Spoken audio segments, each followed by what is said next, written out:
Olá, meninos e meninas dos segundos anos do Colégio Coração de Jesus. Professora Carol aqui mais uma vez. E hoje eu trouxe para vocês um tema muito bacana para vocês escreverem a respeito da redação para o Enem, ok? Vocês vão escrever uma dissertação argumentativa sobre o tema a seguir. Por que é tão importante que vocês escrevam esse texto e não deixem de escrever? Porque vocês já viram as competências do Enem de maneira particular, vocês viram as competências de maneira generalizada, ou seja, vocês viram por partes e vocês também viram geral. Vocês já fizeram aquela atividade de avaliação do texto, como é que um texto deve ser avaliado, vocês já sabem quais são os níveis de avaliação, quando é que você vai receber 200 em uma competência, quando é que você vai receber 0 em alguma competência, vocês já viram as situações que fizeram a redação? Então agora é o momento de vocês colocarem isso em prática, beleza? Então não deixem de escrever o texto da semana. Conto com a colaboração de vocês, tá bom? Sabe por quê?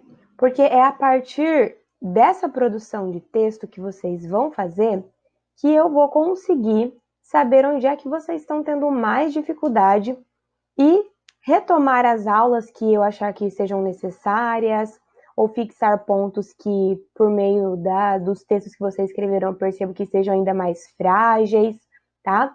Então, eu só vou realmente saber como é que os meus alunos estão depois que eu leio os textos deles, beleza? O tema da semana é um tema bastante atual. Você já deve estar imaginando aí do que se trata, né? Daqui a pouco você vai descobrir. Eu trouxe um tema tão atual porque trata-se do que nós estamos vivendo. Então, vocês vão ter propriedade para escrever sobre esse tema, beleza?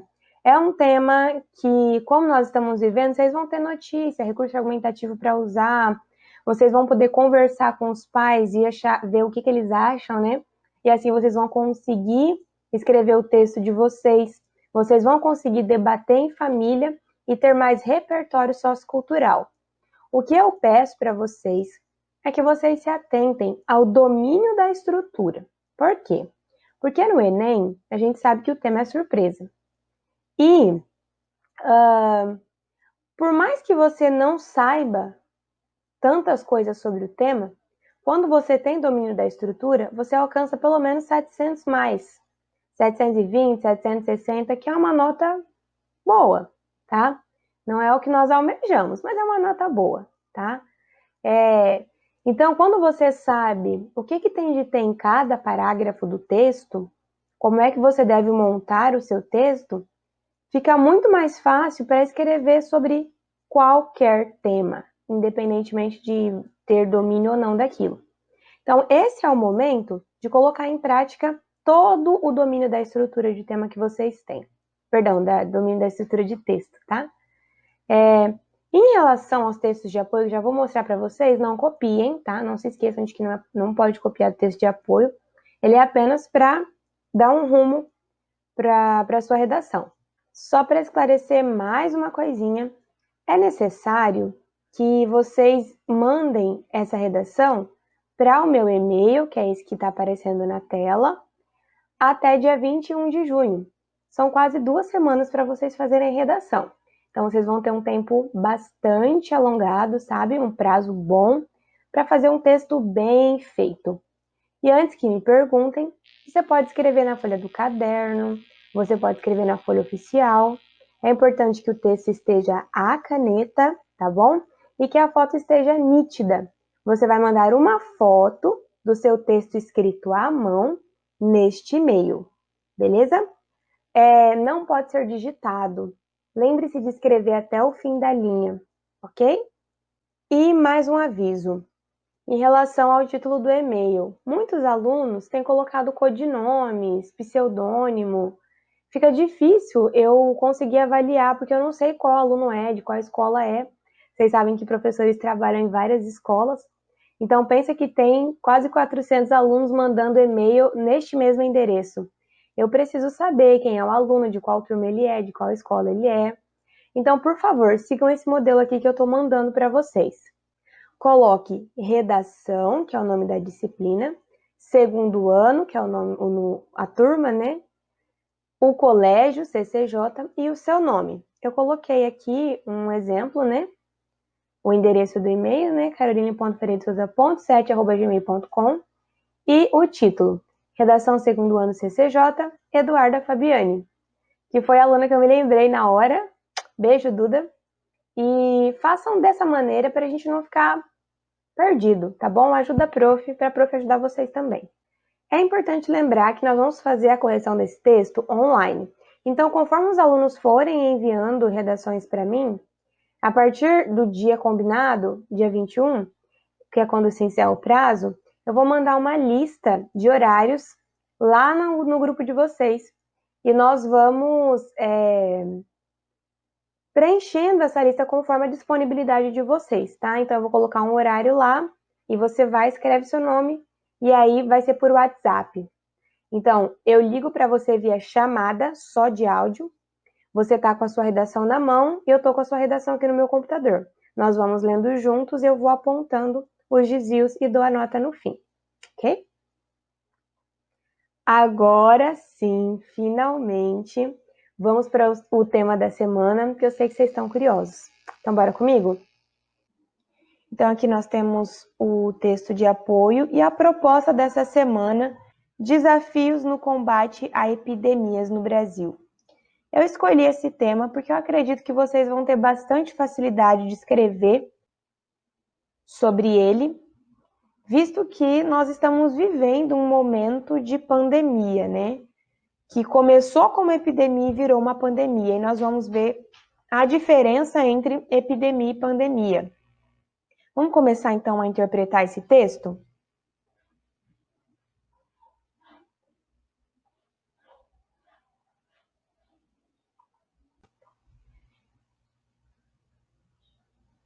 Então, nós temos aqui o primeiro texto de apoio, que vai falar sobre epidemia e vai dar uma diferença aqui entre epidemia e pandemia. Então, epidemia é o aumento do número de casos de uma doença que supera o número esperado para a época em uma região. A epidemia é, portanto, um aumento da ocorrência de determinado problema acima da média esperada. A epidemia atinge um número elevado de pessoas e pode espalhar-se por mais regiões. Quando uma epidemia espalha-se por mais de um país ou continente, dizemos que temos uma pandemia. Como exemplo de pandemia, podemos citar a AIDS. Então, a gente percebe aqui que antes de ser uma pandemia, existe... Então, a gente percebe aqui que uma pandemia, antes disso, é uma epidemia. Começa uma epidemia e se ela se alastra demais, ultrapassando países e continentes até mesmo, ela se torna uma pandemia. Isso significa que hoje o coronavírus é uma pandemia, mas ele já foi uma epidemia quando estava restrito lá à China. E aí eu sugiro que você entre aqui nesse link, né, Mundo Educação, clique aqui e você vai conseguir ter o texto completo, leia o texto completo, tá? O próximo texto é lá do site Outras Palavras e ele fala sobre como o brasileiro tem uma prática de dizimar povos durante epidemias. O país enfrentou diversas crises sanitárias, varíola, gripe espanhola, poliomielite, meningite. Há um padrão. Autoridades tardam em combatê-las, temendo afetar a economia e os negócios, e causando milhares de mortes evitáveis. Os governos sempre temeram que o reconhecimento público de uma epidemia atrapalhasse os negócios, prejudicando a economia. Explica Cristiane, doutora em História das Ciências e da Saúde. A eficiência e o comprometimento das autoridades públicas eram colocados em xeque, na medida em que a crise se agravava e os adversários políticos se aproveitavam para tentar desestabilizar os que se encontravam no poder.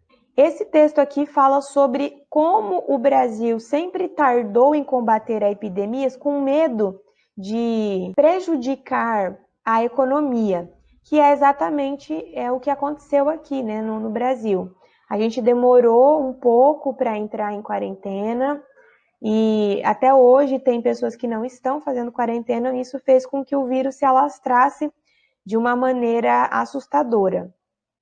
Além disso, a gente percebe isso que essa especialista fala, no aproveitamento do momento para tentar desestabilizar o oponente em relação à política. Então, nós percebemos que neste momento há uma briga maior do que o normal ali entre os oponentes políticos, né? No caso, esquerda e direita, porque é um momento frágil. Então, as pessoas se aproveitam desse momento não para combater o problema, mas para combater o adversário político. Então, no lugar de se unir para conseguir combater um vírus, uma epidemia, hoje uma pandemia, as pessoas, na verdade, estão brigando e causando maior desunião e, consequentemente, o aumento da pandemia. E aí eu trouxe um outro texto de apoio. A farsa dos caixões vazios usados para minimizar mortes por Covid-19. Então a gente vai ver agora sobre fake news. Brasil enfrenta crescimento exponencial de casos do novo coronavírus, mas notícias falsas dificultam o combate e a divulgação das informações corretas sobre o enfrentamento à pandemia. Então a gente percebe que quanto mais as fake news são espalhadas, mais dificuldade existe no combate à pandemia. E já já a gente vai ver por quê. Aí abre aspas, caixões sepultados vazios em São Paulo e no Amazonas, covas abertas apenas para Globo Lixo exercitar o mau caratismo, depois aterradas. Não é só nesses dois casos, não é só nesses dois casos não, tem mais aí. Escreveu um homem em seu perfil no Facebook. O texto é acompanhado de duas imagens de caixões vazios e abertos. Foram mais de 1,9 mil compartilhamentos na publicação, feita em 30 de abril. Mas, segundo a agência Lupa, especializada em checagem de informações, uma das fotos é de um caixão abandonado na beira da estrada há mais de 2 anos, entre os municípios de Arari e Vitória, no Maranhão. A outra imagem é de um caixão abandonado em João Pessoa, na Paraíba, em agosto de 2015.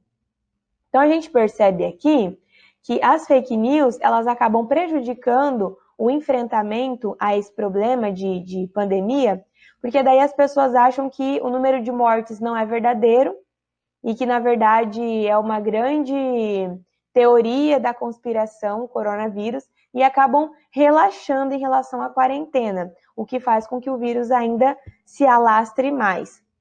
E aí, a próxima notícia, eu tirei do Notícias R7, é uma notícia fresquinha, eu acredito que é de anteontem que eu vi essa notícia.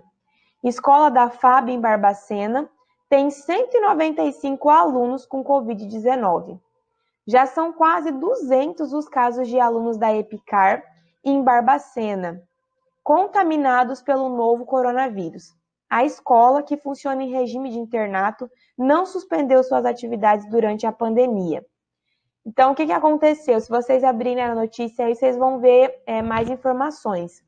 A galera não fez quarentena e eles tiveram, até agora, né, 195 alunos com Covid-19 e, obviamente, por serem muito jovens, esses alunos, na maioria das vezes, são assintomáticos, ou seja, eles não sentem os sintomas do corona, por causa da imunidade que é muito boa. Todavia, eles acabam levando o corona para outras pessoas que podem sentir esses sintomas, né? Então, a gente percebe que enquanto existem várias pessoas num rumo, que é a quarentena, existem outras furando a quarentena e isso acaba fazendo com que o vírus se alastre mais ainda. Então, por que eu trouxe essas notícias especificamente? Porque o tema é Desafios no combate a epidemias no Brasil. Se vocês pararem para notar, o próprio texto de apoio e todos os textos de apoio de qualquer tema de redação, eles já trazem os argumentos que vocês podem usar. Eles já trazem a linha de raciocínio que você deve seguir. E é por isso que existe o texto de apoio, para que você possa ser guiado para um determinado caminho no tema. Então, sobre o que você pode falar em relação aos desafios que são encontrados? A gente pode falar que a política interfere no combate ao coronavírus. Quando um grupo político segue um lado e o outro segue o outro lado, isso faz com que nós tenhamos desunião. E a desunião, nesse momento, não ajuda a combater nenhum tipo de problema. Nós temos um outro problema, as fake news. As notícias falsas colaboram para que nós não consigamos combater de fato a epidemias e pandemias, porque as pessoas acabam tendo desconhecimento do que está acontecendo, ao invés de ter conhecimento. E trouxe também aqui um caso de pessoas que não seguiram o caminho estabelecido pelo Ministério Público, né? Que aconselhou que as escolas fizessem quarentena e acabou dando muito errado. Então, eu trouxe aqui vários problemas que vocês já podem abordar. Escolham 2 problemas e abordem eles na redação de vocês.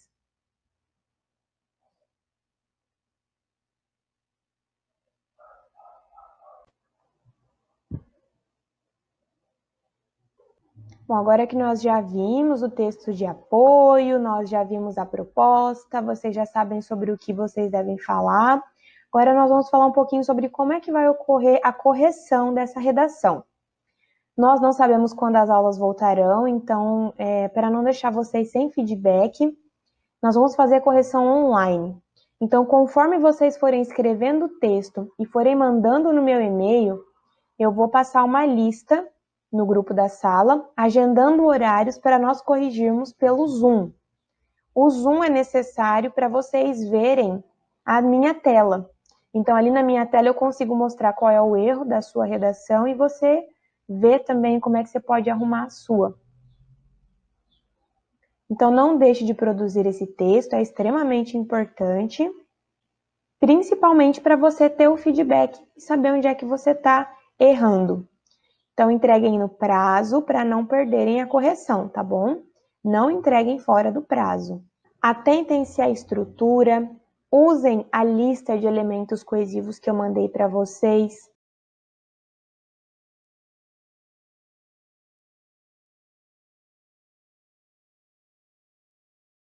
Usem a lista de advérbios.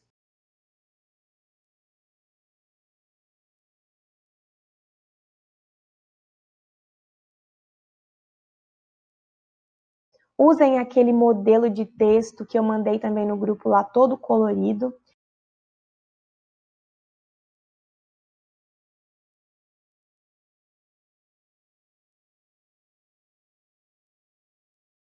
Se for necessário, assistam às aulas, mas caprichem, porque é aqui que vocês vão me mostrar qual é a dificuldade de vocês em relação à estrutura.